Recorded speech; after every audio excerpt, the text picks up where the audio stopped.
Hello and welcome to Beyond the Tigris podcast. This podcast, we take it as an opportunity to talk about Iraq, everything that relates to Iraqi culture, Iraqi experiences, expat experiences in Iraq. And today's episode is with Matteo Mantovani. Matteo Mantovani is an Italian who came to work in Iraq for over a decade. He took a lot of his experience and his personality growth from this country, which led him to write a book for Iraq. And perhaps actually the best way to introduce Matteo is by reading his cover copy. Life has a way of taking unexpected turns, leading us down paths we never imagined. For Matteo Mantovani, that path led to Iraq, a destination he volunteered for without fully understanding what drove him. When he stopped off the plane in the Italian winter, dressed in a heavy overcoat and boots, only to be greeted by the wave of dry Iraqi heat. Matteo realized he had some lessons to learn quickly. While he may not have fully known what he was volunteering for all these years ago, he's now profoundly glad he stepped into the country that would steal his heart. Today, we're going to have this conversation with Matteo about his book, Iraq Untold. It's a very interesting book if you are a foreigner who is looking to work in Iraq, explore Iraqi culture, and understand it before going into the pitfalls of Iraq and making mistakes around Iraqi culture. I really highly encourage everyone to read his book, even Iraqis, because you'll see a different perspective of Iraq when you read this book, and you will appreciate this country more. Ladies and gentlemen, please help me welcome Matteo Mantovani. Welcome again to Beyond the Tigris. Let's start by the usual, and let me ask you, what brought you to Iraq in the first place? Um, ambition. So honestly, I felt at that time was the right opportunity to leave Italy and to do something different for my career, to just fast track my career in the company that I was working for. So that was purely and brutally honest the only drive I had at that time. Impact or personal growth was was there, but not the drive for me to jump to Iraq. So, what was your first impression when you got to Iraq? Did you feel regret of taking that decision or excitement? Not at all. I felt super excitement. At the beginning, honestly, I haven't felt. I didn't understand Iraq. I felt excited at the beginning because it was something exotic, something I could tell my friends and my kids. Right, I've been to Iraq. Like it was something so exotic, so extreme at that time that I felt proud of that. But I was super excited. But then that excitement turned into not something. Yeah, I'm cool. I went to Iraq. The excitement, so wow, I can do so much in this country. So that's then the excitement turned into something what I could have done for me, but also for the people I had around me. So yeah, Do foreigners in general have this like perception that, wow, I'm cool, I'm going to Iraq because of the perception that it's a war country, or because of its historical relevance? I think when I went to Iraq, Iraq was still a dangerous place. So I think there was people said, "You're mental, man. Just there's no way I would go to Iraq." While now, so that at that time, that excitement was, yeah, well, look at me, and I don't fear anything, right? Now it's not anymore like that. But now it's just the exotic part because you know that you're going to a place that not many people are going, right? Willing to go. So there is still Yeah. that excitement. I spoke to a couple of friends of mine that they just recently been to Iraq, but also a couple of colleagues of mine that we are planning to go to Iraq for something new. And you can feel the excitement. Wow, I'm gonna visit Iraq, but also a land of opportunity. So I Yeah. think that that feeling more into something more, that's something for me there in terms of business, also in terms of personal growth. At the beginning was, yeah, I'm the brave guy, right? Okay, yeah. So, what was your purpose? Again, like, did you come here for business, right? Yeah, first time I went to Iraq was for a climate change project together with the Minister of Environment, and the first time I landed in Sulaymaniyah. So we stay in Kurdistan because it was the only area that we could bring five international experts, two from the United States. We could have bring them safely, right? So that was the only the reason why we landed in Sulaymaniyah. So, and was that was the reason I was handling leading this project. So for me, I organized everything. That was the reason why I went there. But the choice to move to Iraq, that was purely because I felt at that time that it could have been a good opportunity for me to grow in terms of leading bigger projects, but also teams, right? So we had nobody in Iraq at that time, but we were growing our presence, new project with the ministries, so with the public. So I felt there would have been a 360 opportunity for me as a professional. So for me, what is most exciting is that you didn't just like visit Iraq and get out of it and like forget all about it. You actually wrote a book, and that is like for me is so profound. I love the idea of writing a book for Iraq, and talked to you last time, and you said it's kind of like a thank you for what Iraq has given me. But I want to ask you again, like, what is the deep reason for you to initiate such move and write a book? You know, after we spoke last time, I thought of it because you asked me that question last time, and I thought about it, right?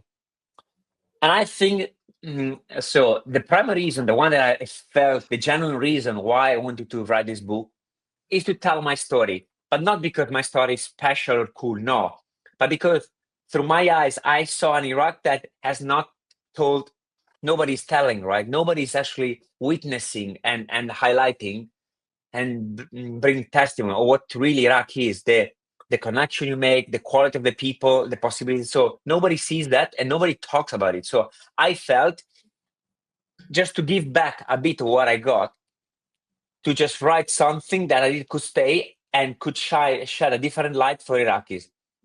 But also, I felt that part of me wanted to close my chapter with Iraq.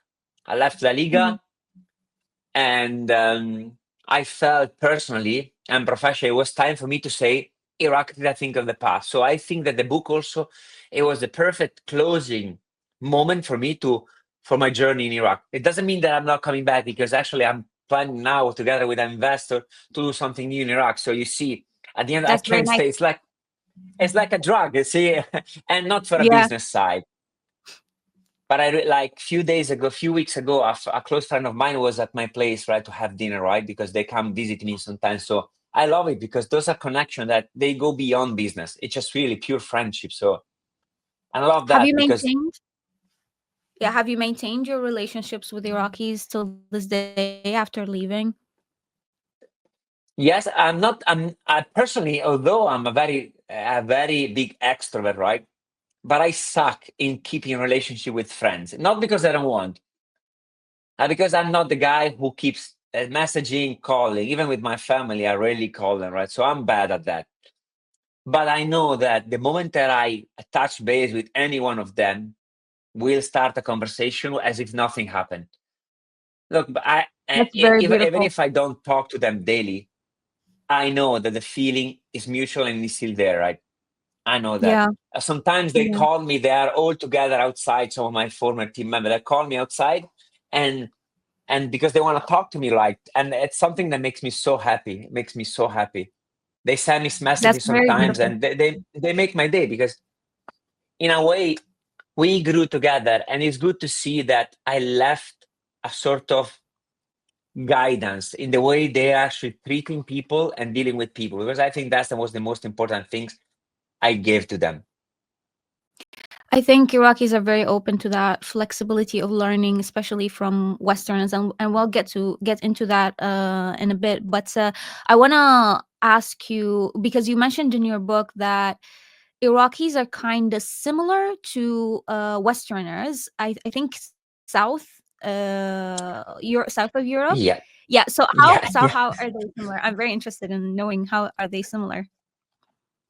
Yeah, south of Europe, because I'm telling you, north and south of Europe, they are two different universe. I'm telling you.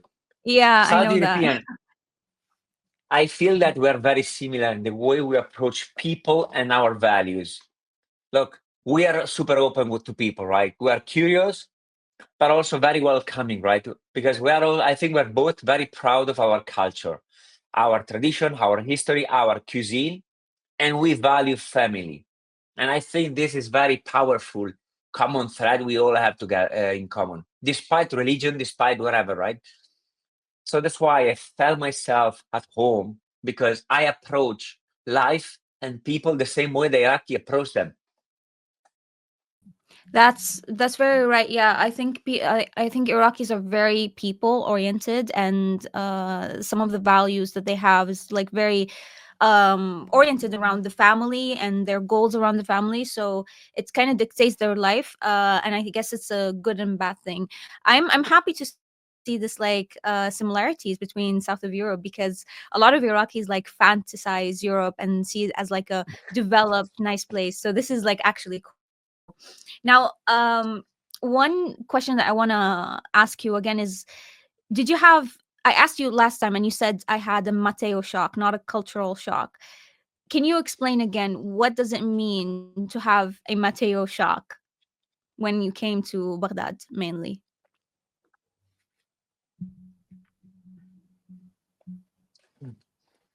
I haven't felt the cultural shock. I haven't felt it because I didn't drop into a complete different culture. There was a complete new adaptation. The shock was that I had to adjust my life in a way that, for example, when I came to Iraq, safety was an issue. And I knew about that, but I wasn't ready for all the precautions for me to be safe, right? And the way I am, I'm always loud. I talk to everyone. I joke with everyone. And so they told me, no, Matteo, tune it down so you don't talk to people, especially in some areas. Don't joke around. So I had to really learn how to protect myself, being less myself, right? So that, I think that was the shock I felt. It was not a shock, was an extreme sudden adaptation that then of course Okay. became normal at the beginning, and then now look, now I talk to walls and stones, so now there's no problem. I even walk to places that I shouldn't be walking. Last time when I was in Iraq for La Liga, I came from my house from Iraq Gate to the Zaura Stadium walking because I felt, yeah, I can walk in the evening. I went through streets that I got to know later they are not safe at all. So, and I had my Wow. AirPods, and so yeah, I'm not very What? smart. I know that. Yeah, but what year was that? Because now that area is quite safe. I know for a fact. So what year was that when you decided to take a walk? Was last year, was no, Oh, it wasn't that far. 2023 November, October. No, but look, but it was very dark. Nobody was there. Okay, yeah, It's I not get it. it's not that it's not safe for Maybe it's the military timing. reason. Yeah, yeah, yeah. Yeah, yeah. I felt it was, yeah, there must be something that I shouldn't have. So, anyway, so I'm still here, but Yeah. yeah, so you see, sometimes I don't think. Yeah, it's well, you're kind of a impulsive, but then that's actually how you learn. I kind of like that, because for me, it's when I make mistakes, I learn. So Oh, that's how I true. Look, I make zillion mistakes every day. I should have a PhD now in whatever life gives you. So, Yeah. Well, you actually do have. Did you find this like change of personality when you traveled to other countries in the Middle East? Like, did you feel like you have to contain yourself like you did in Iraq? um,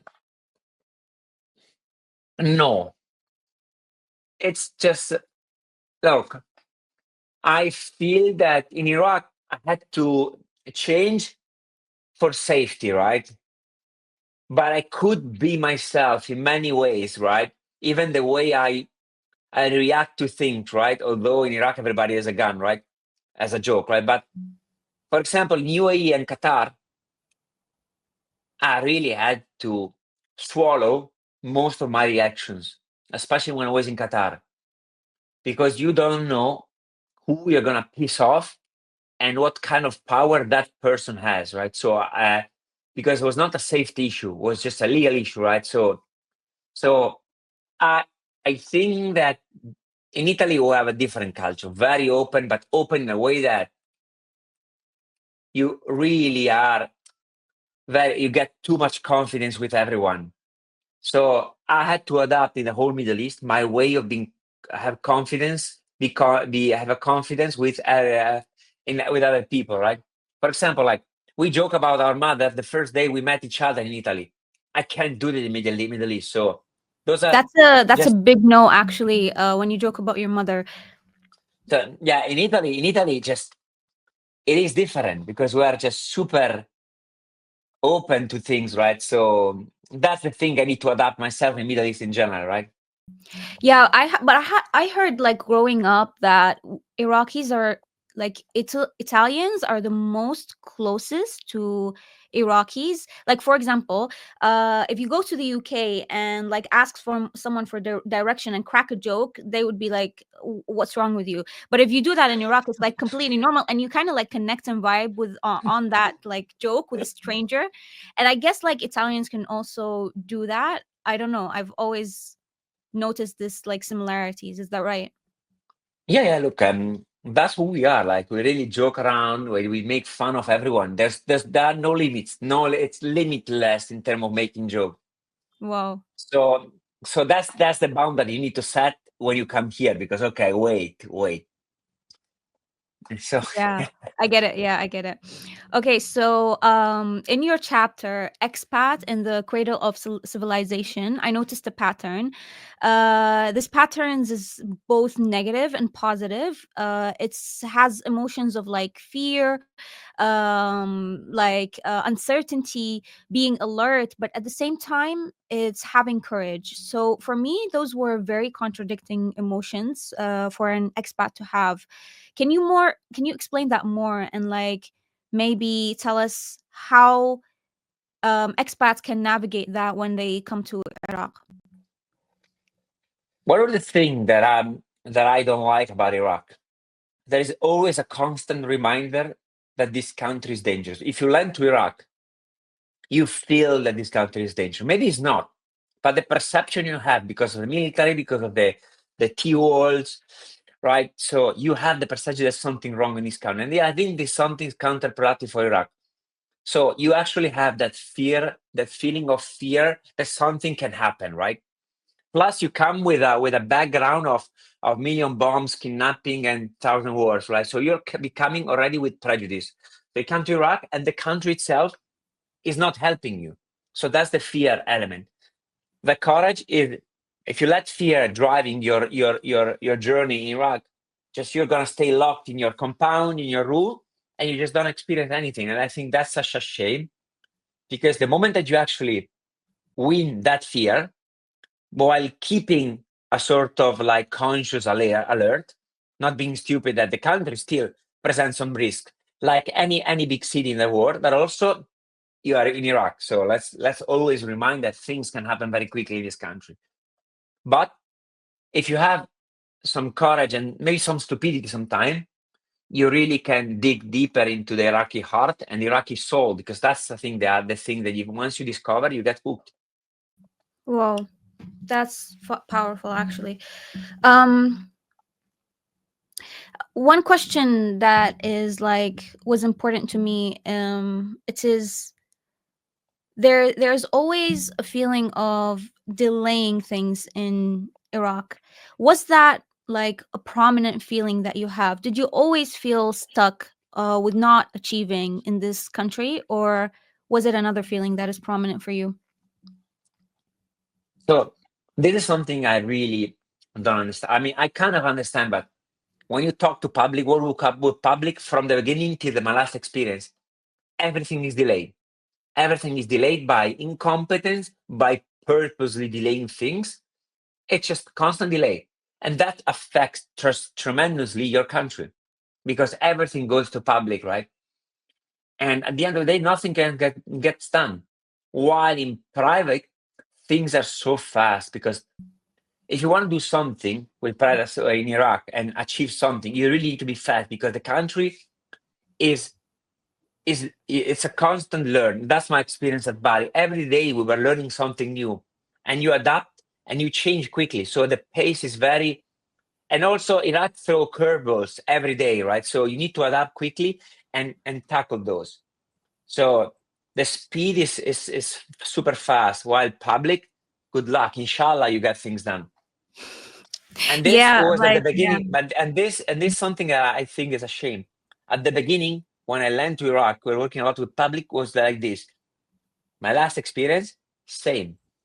So hectic, so chaotic, and so delayed for no reasons, but just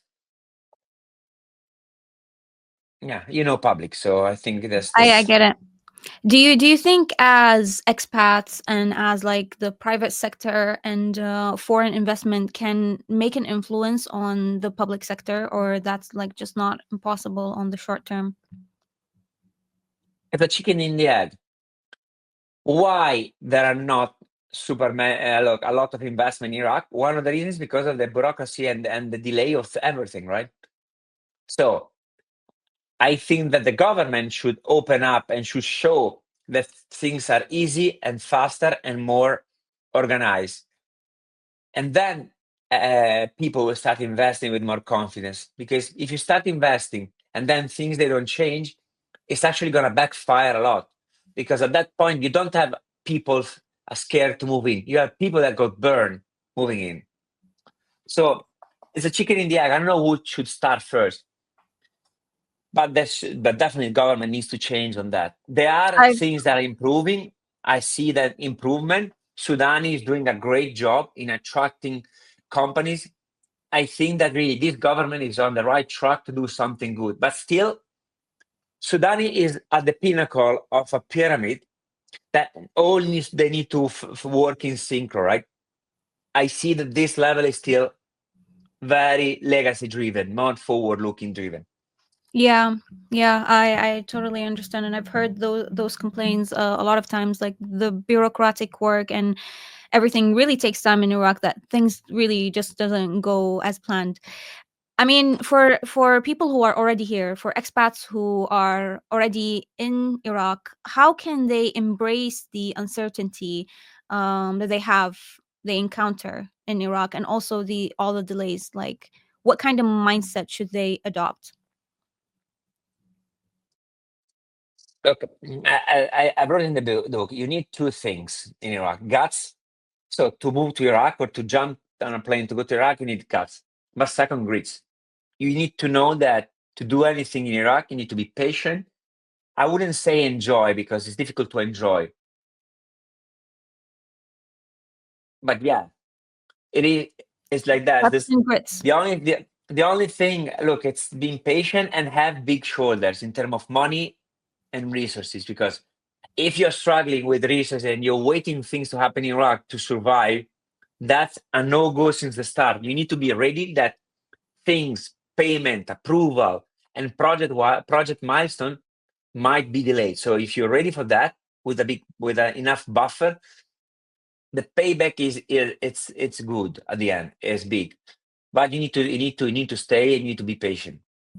So this is actually a personal question because I always suffer from these kind of delays. Um, is this the case really in just Iraq as a country, or there's like other countries that are the same? I had project in the whole region, like Saudi, Oman, Qatar, not UAE much. What I saw is that I think culturally in Middle East there is this tendency of time is not something fixed in time, fixed in a point. It's something that is it's a fuzzy thing, right? So, and you see this when you give an appointment. Time is just kind of a concept more than a commitment. But that also translates into approval and delaying. Also, I think that Middle East culture used to lack accountability, because if you give me something, I take a month to approve things, I should be accountable for the delay and I should be responsible. And this was never something tackled in Middle East. Now things are actually changing. Saudi, there's a big drive for governments to really respect timeline. There are KPIs on that. I see also Qatar and UAE, Interesting. because That's very because they saw interesting. You that really, this, yeah, because those was one of the most biggest obstacle to company to invest. Because if you take a year to get your payment, who in the right mind would get it here? It's impossible, right? yeah. Yeah, actually that's something really need in Iraq. Time is just like not really respected in all scenarios, like whether it's work and relationships. You know the common joke that, hey, I'm here, but like he's actually at home, not like Yeah, I can hear uh the shower, right? Yeah, I'm yeah. on my way in the car. No, yeah, I can hear you showering. Exactly, time is not respected. So you see that it's a cultural thing, right? Do you associate it with any kind of thing related to Iraq's history, or like Oman's or Qatar's or whatever? Why do Arabs has this tendency to like delay things, procrastinate on things, and just not like take time really seriously? No, that's a question for somebody who's really have a PhD on other thing. I don't know culturally, historically, where this is coming from. This is something I noticed, and I'm Italian, so I should know about being late and not respect timeline. But as a person, I really strict in terms of like appointment and schedule, right? I'm really German on that, right? So I Yeah. tend to notice when things get not on my way, right? So, and that's a commonality I've seen not just in Iraq. Iraq lags in terms of fixing things, because still there is zero accountability for stakeholders, especially on the public, that they don't get things done. I think that the moment that the government starts putting KPIs and penalties or bonus in place to people actually help this change, you don't get things done. Nothing done. Yeah, I completely agree. I mean, the thing is, I think for me, in my opinion, I think it's oil. Actually, I think oil was good for Iraq, but it's like also was bad. It has two sides of the paper, and it's the thing is, people have relied on oil as a country's resource for so long that professional work experiences weren't actually valued. So it was like it's a tribal attitude to work with professional things, but it doesn't actually work. But it comes because people didn't actually have to work for their money, I think. And I don't want to assume, but I think that's one of the reasons. Could be. Yeah, could be that you were not exposed to a work ethic, or at least work attitude that was really driven by time commitments. Well, maybe that's the reason. Maybe, yeah. Yeah, definitely. So you mentioned a lot. If I can put a theme to your book, it's actually um people before business. And you mentioned a lot about people, Iraqi people, and how Iraqi people appreciate relationships. They invest in relationships more than business. So what's your take on that specifically? No, 100%. Like, but I also want to mention that that book is really biased by who I am and the way I am. Like, I value people more than business. Like, that's myself as well. So the thing I tend to see, notice, and appreciate are those, right? But yeah, look, what's really found amazing in Iraq is the people. And my Iraq experience was really positive because of the people, not because of the money I make or the professional career I made, because that's irrelevant really. It's because of the people. Without the people, I would have lost like 30 seconds. So for me, from the first person, our office manager in Suleimania, an amazing person, we're still friends. It was at my wedding, by the way. So from that person till the very last person I met at La Liga, for me, of course, with this exception, but the passion and the openness in the heart of the people, that's what makes the difference in Europe. That's very nice. So you mentioned like a lot of the times that you get frustrated with people dealing with Iraqis here. You kind of stop and like remember that every single person have 1 to 50 plus years of war. Um, People are just like different from others and like Westerns, let's say. So do you do you think that really Iraqi people have been affected by their war and like history and the circumstances that they went through? Yeah, I think so, 100%. But at the same time, I don't justify them because, especially in my last experience, what I see is that I understand you haven't been exposed to a culture. Also, you haven't been the chance to grow as I did, right? With school system, university, with in peace, all these kind of things. So I understand that. But you're not retard, you're not blind, you're not deaf. You know what's right and wrong. But you choose and continue to do something that clearly is wrong for your personal gain and for bad bad attitude. So that and that's something I experienced in my last experience. So and I couldn't stand it, to be honest. I couldn't stand it. I think you're mostly talking about, and correct me if I'm wrong, it's the idea that people prioritize their titles and their degrees, and especially a person with like a PhD would never like tolerate learning or being flexible to adapt to new strategies or new ways of thinking. Is that right? As well, but also I feel even if you remove the title, remove the academic degree, like what I think is that there is a clear attitude toward new generation that are willing to show to work to change things. And this kind of generation that is preventing this to happen does it inspired because of bad attitude, because they feel that their personal gain will be less if those new generation are taking over. And this is something I can't stand. Apart from the retardness of some PhD that they know nothing and they are boycotting new generation. But also I feel I've seen this even from people that have no academic title. It's just Yeah. pure bad. It's fighting new generation and new skill set and people with energy. So yeah, I Yeah. think it goes across the whole spectrum of. That's very sad actually, and we as like millennials and Gen Z, we actually feel and experience that every day in our professional life, even if it's in the private sector. The people that are Iraqis working in the private sector, they can be really a pain to deal with. Yes. Um, do you feel like you mentioned actually there was a chapter I think in your book talking about the Iraqi talent. So do you think that Iraqi youth have the talent or not? If there is an IQ spectrum, where would you put Iraqi youth? They have a tremendous raw talent. Yeah, look, Iraqi people are smart, are both um, professional smart, but also street smart.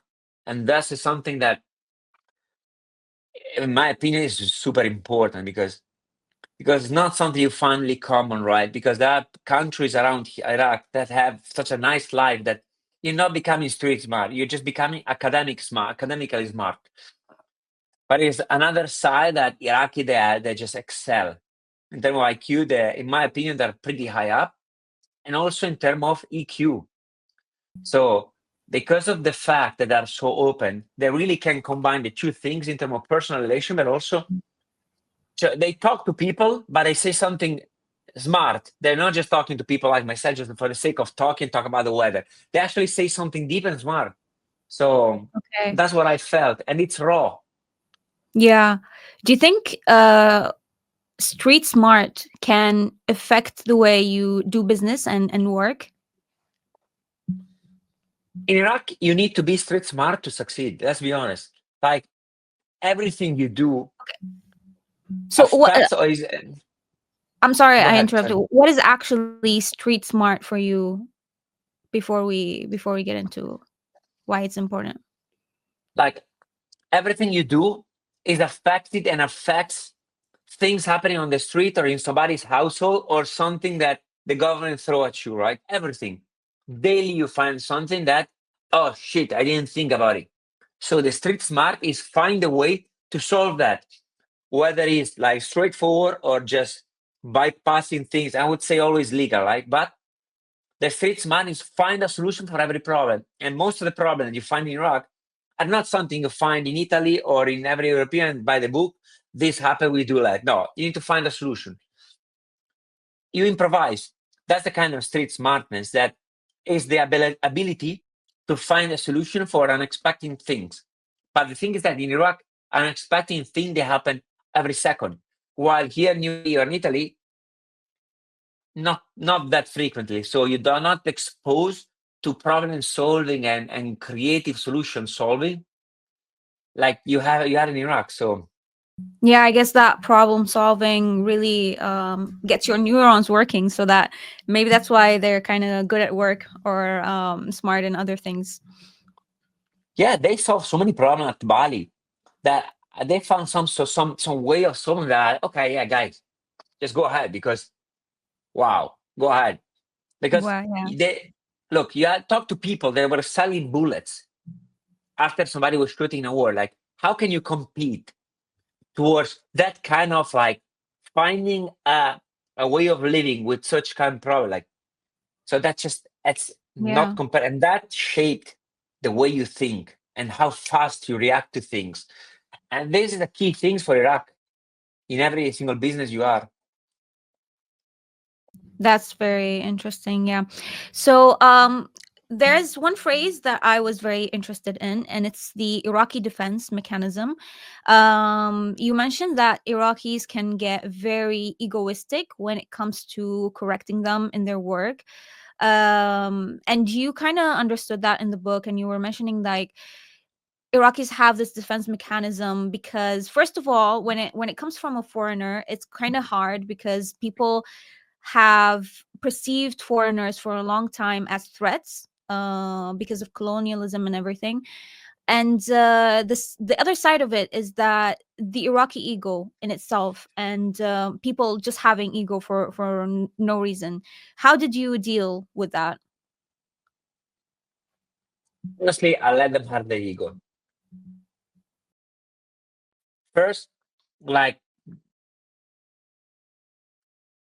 the prototype of the. So if you look at if that's the way I mentally figure it out. If it ask an Iraqi, what's your idol? It's somebody powerful, no no mistakes, and always like in shape, and also somebody who's really on the spotlight constantly, no bad feelings, never cries, and never show any weakness. Right? That's the kind of prototype of the perfect people person. While me, I openly told my team in one of the town halls. So we're talking about like we had 400 people, right? I was talking. I said, "Look, guys, I felt like shit for a few months. I wanted to give up every single day.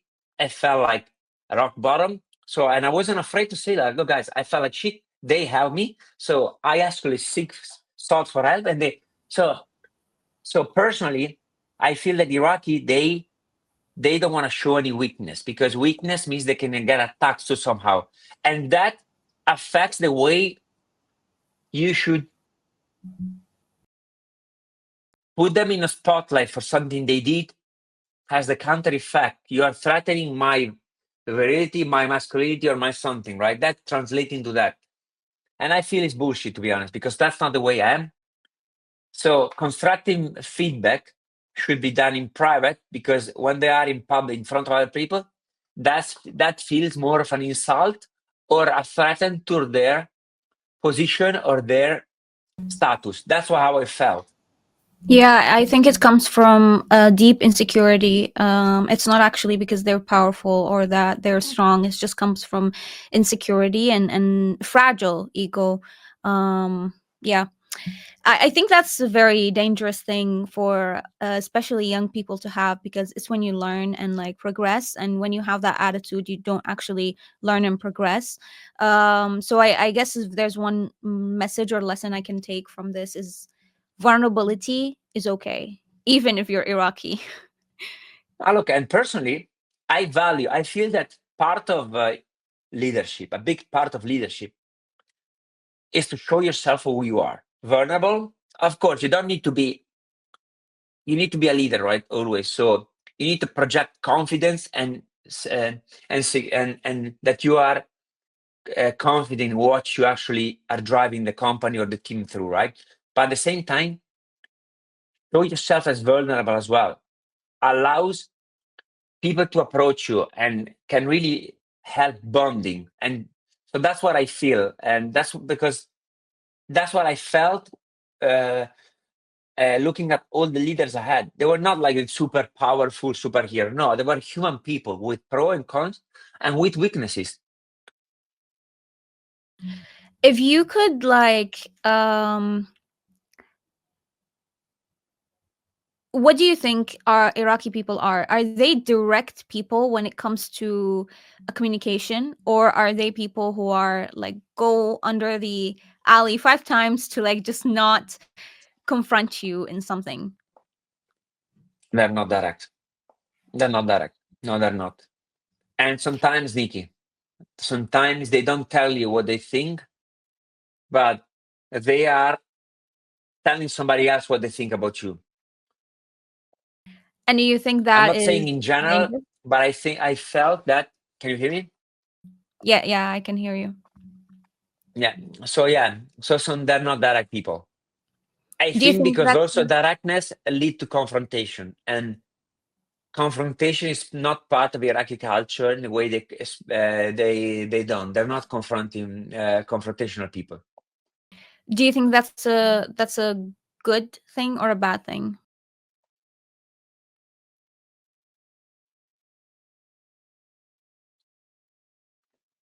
I mean, look,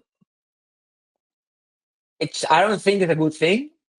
I don't think it's a very extreme bad thing, but I think confrontation helps both parties to mature and to progress in business and in personal relationship. That's how I lead my life, right? Of course, confrontation for the sake of confrontation is detrimental, but sometimes a good confrontation, a good uncomfortable talk is beneficial, and that's not something Iraqis they have. Yeah. What, in your opinion, what should be changed in the private sector for Iraqis, and how can Europeans and foreigners try to make that change?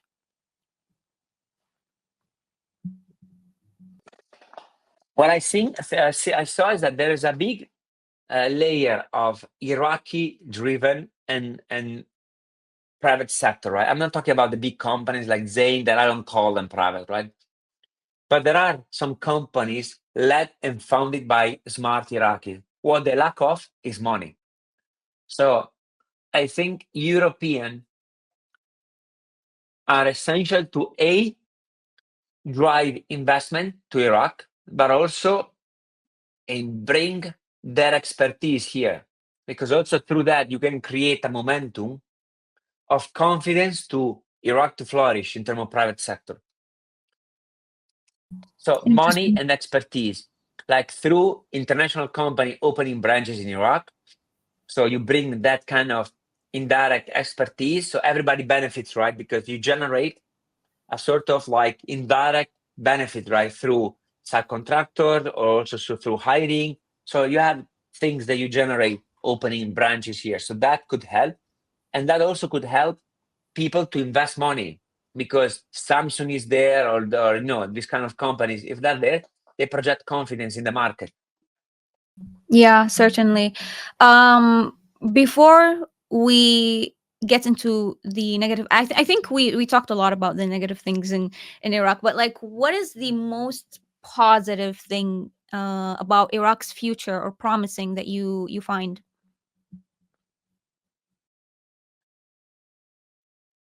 For the last 6 to 7 years, what I've seen is that you have a you have a generation of people that has been growing with a stable country. They can study, they can they can breathe something new happening in the country, right? And I think that's the most important thing for the future. There's nothing else. It's not money. Money doesn't solve anything because you can throw a bunch of money, but the people are shit. They're gonna turn that money into a disaster. So what I think is that that new generation, they can really turn into gold nothing, because that's what they're doing. Creating a startup on AI or something nowadays in Iraq means really you turn rocks into gold. And that's what they're doing. Imagine if you give them resources. So the future is bright if the country continues to stay like that. And I hope so, because really there's a bright future ahead. Because the moment that new generation find a way to unlock the true potential of Iraq is the moment that everybody will benefit. Old generation and also the one coming. Yeah, I do really believe in stability as a accelerator for humans, on an individual and on a country level, and it's really powerful, even though people might underestimate it sometimes. um, a modern El Dorado, you mentioned that in your book. What does that actually mean to you?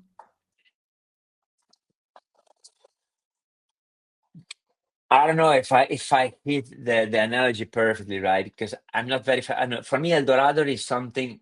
It's a place full of resources up to grab, not to steal, but up to grab, right? So Iraq is in my opinion, is one of the last places on earth with a vast population, huge amount of resources, so rich, and a population that is young and tech savvy.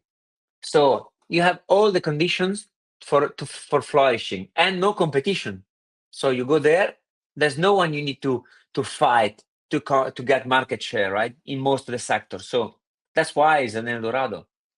That's like saying it's the last place on earth is actually very powerful, and it resonates with me so much. But why are you saying that it's the last place on earth? Is it actually? One of the last place. Look, if I'm not an expert, right, but I work in oil and gas for a few years of my life, right? And the general belief is that there's such an amount of oil that is not yet discovered in Iraq that the moment that you actually tap into that, that region is going to be so rich. The whole country is going to be so rich. So find another place that is rich. You have 50 million people looking for things that are available here in UAE. Like you have countries that might be richer, but they already have everything, and there's a big competition. Or countries that they might have oil, but they don't have enough population, and they're not at that stage that they actually need that kind of thing. They're way below, way they're lagging, right? So it's one of the last places on earth where you can really grab a huge market with less efforts. That's very incredible, and I completely understand that, and I see how Iraq is going in that direction. What is one last message or messages you have for Iraqi youth?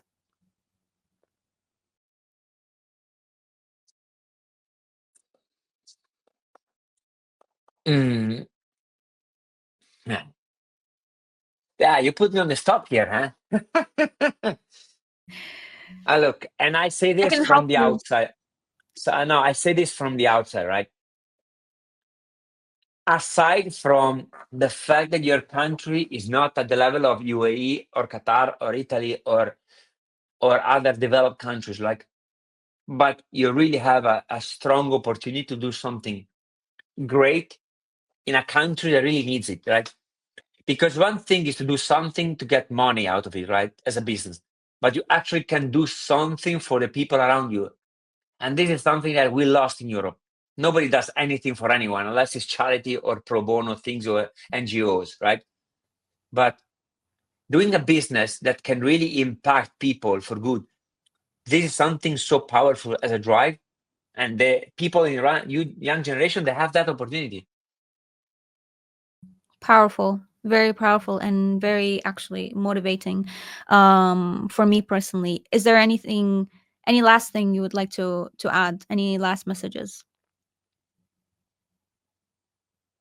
Look, I think, Sarah, Iraq needs people like you that can really voice over positive message towards Iraq. Because still, what I see when I look, when I'm chatting now with people to do something in Iraq, like the thing that I receive is Emirates stop every flight to Baghdad, or there's a bomb that a rocket that was shot in Iraq for what reason? I don't know. For what? Every war in Brazil, even there's a missile that hits Baghdad for some reason. So you see how stupid is the narrative around Iraq. Nobody talks Yeah. about Iraq unless there is a stop flying, no fly zone. That's so stupid. And I see a lot of good things happen in Iraq because I am on LinkedIn, or I'm friends that they share things, right? Or even And you've professional been person. here. Yeah. Yeah, but You that's such a shame. But for you people, not for me. Look, I've done my piece in Iraq. It's not something I benefit, right? But it's for you as a young Iraqi. And it's just such a shame that the only thing you can see around Iraq is just bad thing. Till today, that nothing is happening in Iraq apart from positive things, right? So we need people. I think it's important that are people like you that are really helping spreading some different narrative around Iraq. Because I'm repeating, nobody believes anymore because I keep talking a good thing about, but I'm just myself, and I'm bored. People are bored to hear the same thing about from me, right? Yeah, Because and one hand doesn't clap. yeah, and I'm biased. And they know I'm truly biased because I love Iraqi people. So anything happening in Iraq to me is positive because I see one side. So yeah, there are need more voice around Iraq that are different. I actually really appreciate that you said that. For me, people like you who see the difference in Iraq, for me, it's the actual change, and it's what's going to affect this generation, because Iraqis somehow have been caged and locked for many years, in like in houses, in the media kind of way, like physical and material and different kind of ways, so that makes people really caged in their ideas as well. And now Iraq is being opened to people coming from different countries, and now they're seeing different perspectives. Because for us, we always heard this narrative, even if it wasn't like spoken, it's that everything that comes out of Iraq is bad for us as people. So we actually like always believe that. And when someone coming from a Western developed world come and says, no, you actually have potential, no, you have something good, I'm very interested in knowing this, you like Iraqi people start to see the value of themselves. And I think that's the powerful thing. And this is one of the reasons I'm having this conversation with you. Like, you making this book is for me is very I really appreciate it deeply, and I think it will bring a lot of change to people if many I people hope start so. to have conversations like this. I hope so. Because also I Yeah. think, as you said, it's part. It's a self reinforcing thing. The more people from the outside come to Iraq and enjoy Iraq and get to know Iraqi people, the more Iraqi people feel more confident about themselves, about their country. It's really something that self-reinforce themselves. So Yeah, it's diversity and being open to different cultures. I think that really affects the people themselves and actually outside perception as well. yeah, yeah. Yeah. This is incredible, actually, Matteo, and I would love to meet you when you come to Baghdad. Please let me know. We can make a group gathering with Jamil or anyone that you know here, and we can make an outing maybe in Mutanabbi Street. That would be incredible and amazing. Yeah. Have Of you course, of course. visited the renovated Mutanabbi Street when they The last renovated it? time I was there, I was a year and a half ago. A year and a half ago was in Okay. Montanambi Street. I'm not sure if it was the renovated uh, Mutanabi, but it's But was now not very no, it was renovated. not in the evening, it was in the day, so it was not very packed. Okay, yeah. So it's very renovated now, and like it's a very nice place. You know, it's actually touristy. You can visit it. Uh, I'm looking That's forward. I really look forward. yeah, that would be incredible. Thank you so much again. Thank you Thank you, for all Sarah, your for your efforts. time. No, look, I Thank haven't done anything. You are the one that are doing all the legwork, and you are the you. one putting your face in spreading some different voice to Iraq. I really, I'm honored to be really part of your journey, and really anything you need, just count on me, I and really we'll find appreciate some it. time with Thank you. less difficulties. No, my apologies again Thank to drag it so long. No, no, no, don't worry about it. Yeah, like thank you for you don't know how much I appreciate you being flexible. Like I that makes me really happy and honored. Thank you so No, much. you're welcome. Very welcome. Have a lovely day, Sarah. Thank you. You too. Have a good Bye. day. Say hi to your Ciao, you kids. too. Bye bye. Bye. Bye bye. Thank you.